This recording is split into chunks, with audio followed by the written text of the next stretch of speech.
The history of the Coca-Cola Bottling Company of Minden, Incorporated, 1901 to 2001. Created by Ben Hunter. Starring the Coca-Cola Bottling Company of Minden, Incorporated. W.S. Hunter, 1853 to 1919. We open our program with the Coca-Cola theme song, composed in 1930 and introduced by the NBC Philharmonic Orchestra.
This is the history of the Coca-Cola Bottling Company, Incorporated of Minden, Louisiana, a family-owned and operated business for over 100 years.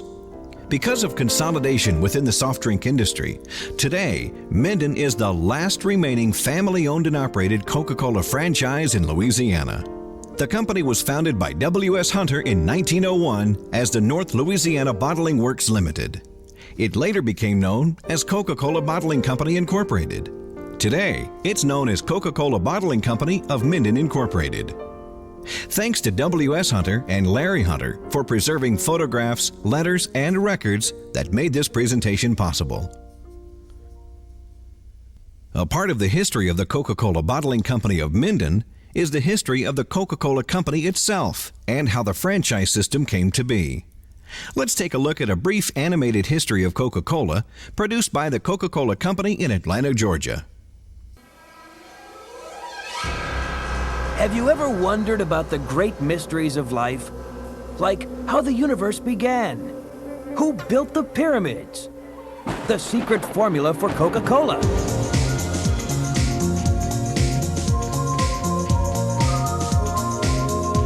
Some scientists believe there may be a cosmic connection to these mysteries. No one knows for sure, but we do know that Coca-Cola has been around since the beginning of time. Okay, here's the real story. Coca-Cola was invented in the city of Atlanta over 100 years ago.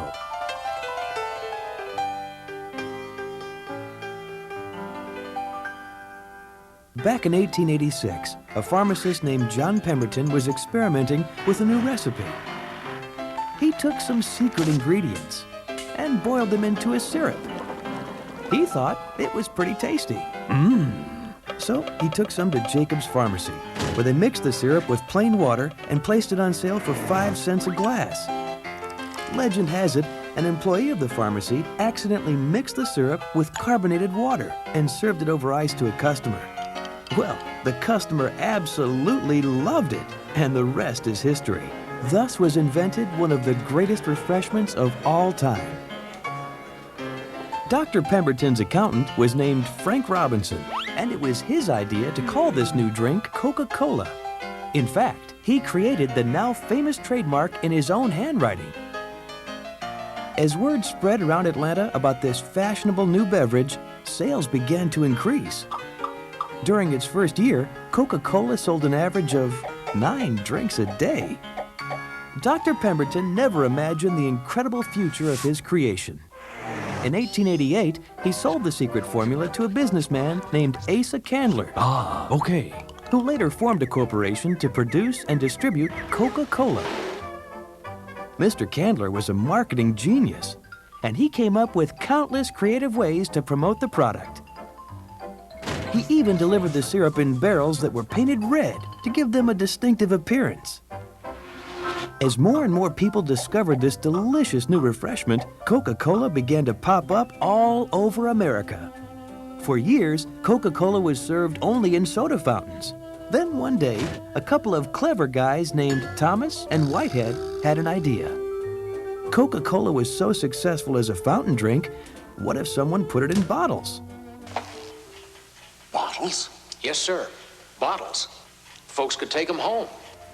Well, Mr. Candler thought that was a perfectly stupid idea. So stupid, in fact, that he told the two men they could bottle all the Coca-Cola they wanted. And he sold them the right to do that for just $1. Of course, one thing Mr. Candler didn't sell was his secret recipe. He agreed to sell them Coca-Cola syrup. They would add carbonated water, and Coca-Cola bottling had begun. It turned out that people loved Coca-Cola in bottles. Now, they could enjoy it any time they wanted. Coca-Cola was so popular, in fact, that competitors tried to cash in on its success. So, the bottlers decided to create something that made it easy for people to tell Coca-Cola from the imposters. And in 1916, they introduced the Coca-Cola Contour bottle. Now people could be sure they were getting the real thing. The new bottle was so unique, it became instantly famous. In 1919, Candler sold the company to a group of investors, and a man named Robert Woodruff soon became the new company president. Mr. Woodruff's goal was to make ice-cold Coca-Cola available to anyone, anytime, any place. Under his leadership, bottling plants began to pop up all over the world, and Coca-Cola became the first truly global brand. W.S. Hunter was employed in 1873 by the New Orleans, Jackson, and Great Northern Railroad. This letter, and those following, represent letters which were saved and followed W.S. Hunter's employment from New Orleans to Minden, where he ran the Western Union office until 1906.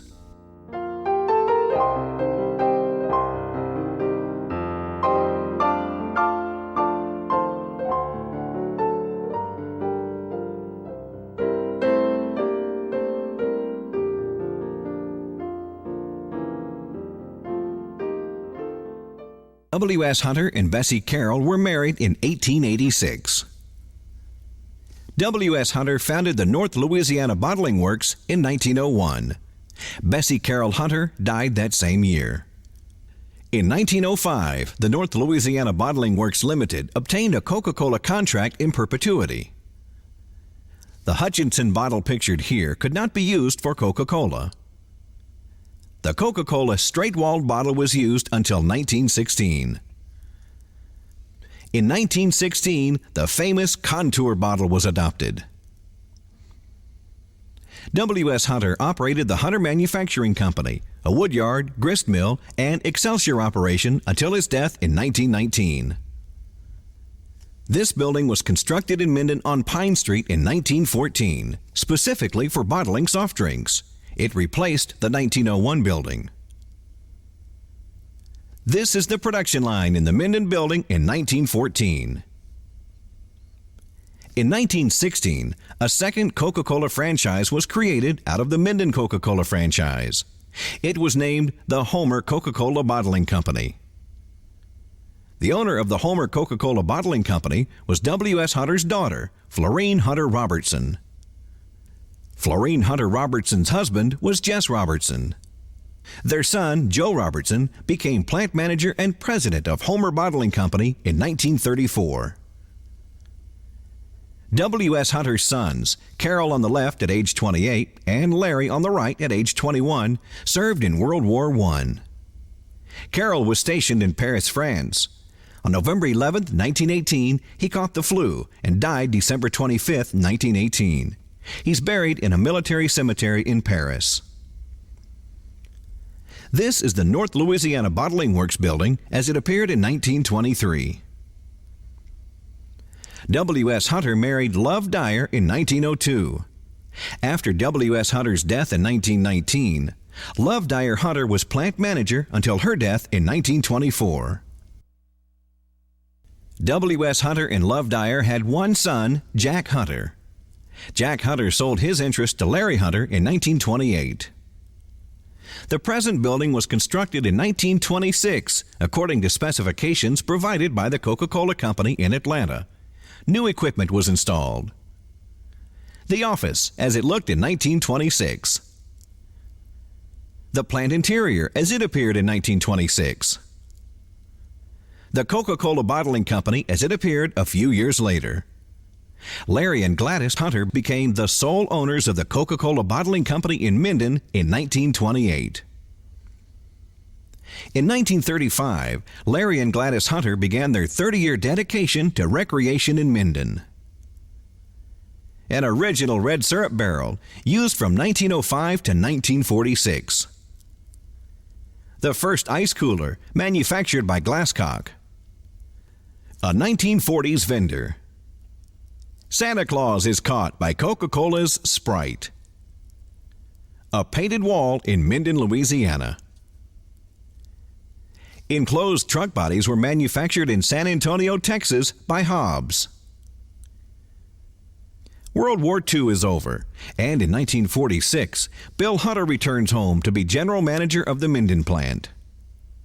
Joe Hunter also returns home in 1946 and is plant production manager. Ben Hunter graduates from Northwestern State College in 1951. Bess Hunter, the office manager for many years. A V-83 vendor from the 1950s. The proliferation of products and packaging began in 1954 with the introduction of king-size Coke. Jess Robertson begins his career at the Homer Bottling Company in 1963. The Dr. Pepper and 7-Up franchises were bought from the 7-Up Bottling Company in Shreveport in 1963. This required that Sprite be dropped from the product line. About 30 years later, 7-Up was dropped and Sprite was added back to the product line. Larry and Gladys Hunter's successful 30-year dedication to recreation in Minden is completed in 1965. Acknowledgement of their dedication was captured in this montage created by Mitchell Torek. Don Hunter began his career with Coca-Cola Bottling Company of Minden in 1970. After 47 years, Homer Coca-Cola Bottling Company merged with the Minden Coca-Cola Bottling Company, January 1, 1972. Bill Hunter retires in 1973 to travel the world for the next 26 years. Ben Hunter becomes president and CEO of the company in 1973. Jeff Hunter graduates from LSUS and begins his career with the company in 1980. The Larry and Gladys Hunter Scholarship Fund was established in 1981 in their memory. From 1945 to 1981, Joe Hunter was in charge of the production of all of our products. Pancho Villarreal served as the production superintendent. Billy Joe Hawkins working on the decaser. Bottles being inspected before entering the bottle washer. Don Pope loading the crowner. Joe Garner inspecting bottles, discharging at the front of the bottle washer. Don Pope supervising the filling and crowning operation. Rosa Mae Stanley inspecting full bottles. Joe Garner with the photoelectric eye inspection machine. Mac Johnson with the automatic caser. Wendell Jackson stacking full cases on pallets. Montre Underwood Carradine is the 1994 Larry and Gladys Hunter Scholarship recipient and is now a 2005 Associate Professor at Washington and Lee School of Law. Gulf States Canners is our primary source for cans. Southwest Canners is the source for all sizes of PET bottles.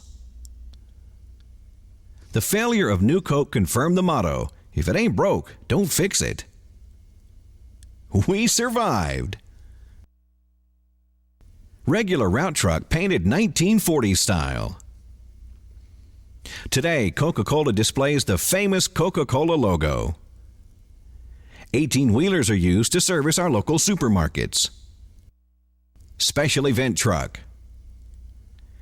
In 2001, Ben Hunter, third generation, retires, and fourth generation family members Jeff, Don, and Jess assume management responsibilities.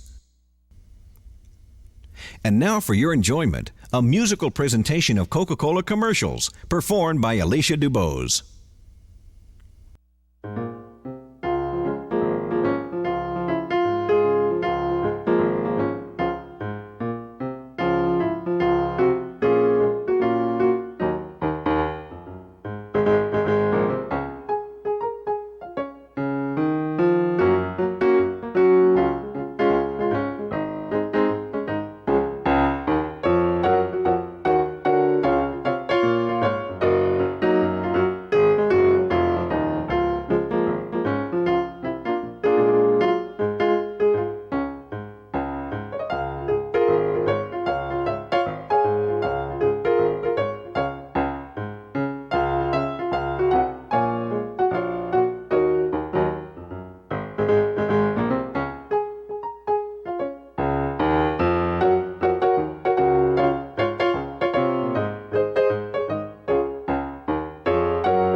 We conclude this presentation with the most popular TV spot ever.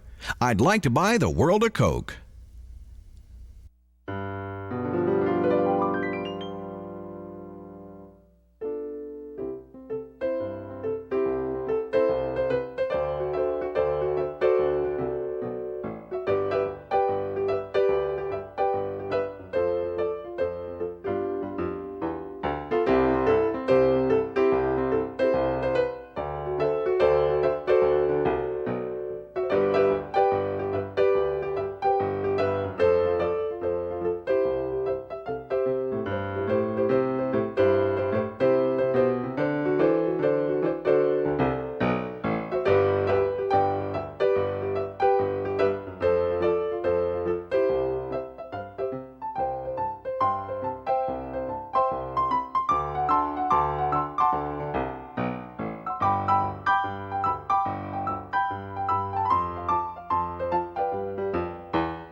Thanks go to Coy Bohannon, Diane Clark, Mark Shreen, Alicia Dubose, Todd Dubose, Shelley Brown,